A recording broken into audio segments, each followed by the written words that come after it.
Dubbed by Ric Flair the most gifted entertainer in the history of professional wrestling, Rowdy Roddy Piper was one of the most memorable fighters to enter the ring and one of the biggest stars during the pro wrestling boom of the 1980s. Remembered for his quick wit, his bagpipe skills, yes, for real, and his rivalry with Hulk Hogan, Piper fought his way to dozens of championships and even a fairly successful TV and film career more than a decade before Dwayne "The Rock" Johnson followed in his footsteps. My name is Rowdy Roddy Piper, and I want my bagpipes. Oh, and he once wrestled a bear.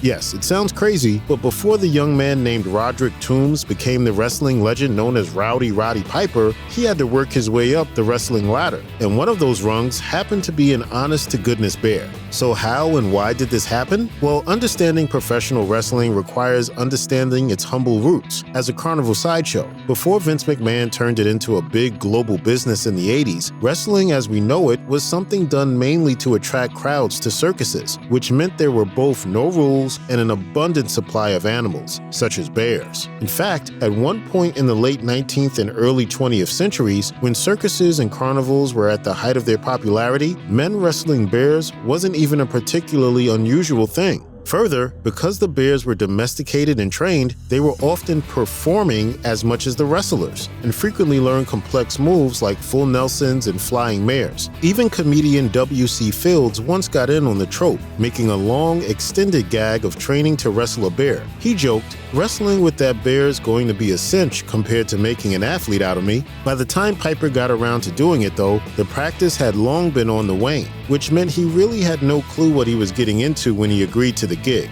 literally. In his autobiography, In the Pit with Piper, Piper said that, in the early days of his career, a wrestling promoter asked him if he would come and wrestle a bear in Fresno. He agreed, mistakenly assuming that bear was a nickname for a human being. I had never heard of this guy called the Bear, but I took the booking anyway. After all, Piper was notoriously up for anything.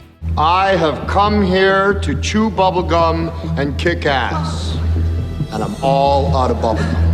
He wrote that it wasn't until he walked into the locker room to prepare for the fight that he realized he was fighting an actual bear. And he found out in the most dramatic way possible, by coming face to face with a 650-pound Kodiak, who was standing on his hind legs in the locker room and chugging Wild Turkey bourbon straight from the bottle. The promoter quickly explained that the bear had been declawed and had had his front teeth removed, but that it could still easily kill Piper through sheer strength if he gave it a chance. Piper's job was to get close to the bear, let its trainer poke it in the rear with a stick to make it stand up, and then pin it. Unfortunately for everyone involved, the fight did not go as planned. Piper couldn't figure out how to pin the animal, writing, quote, "Bears don't got no shoulders." Worse, a friend had pranked Piper. What seemed like a pat on his butt for good luck was actually a potentially deadly joke where they rubbed honey on his butt, so the bear was mainly trying to strip Piper naked. The fight's climax, according to Piper, was him desperately trying to pull his shorts up and escape the ring. Piper ended up face planting, shorts around his ankles, on the concrete floor beyond the rope. Fortunately for Piper, he went on to bigger and better things in his career. What happened to the bear, however, remains unclear. Check out one of our newest videos right here. Plus, even more grunge videos about your favorite stuff are coming soon. Subscribe to our YouTube channel and hit the bell so you don't miss a single one.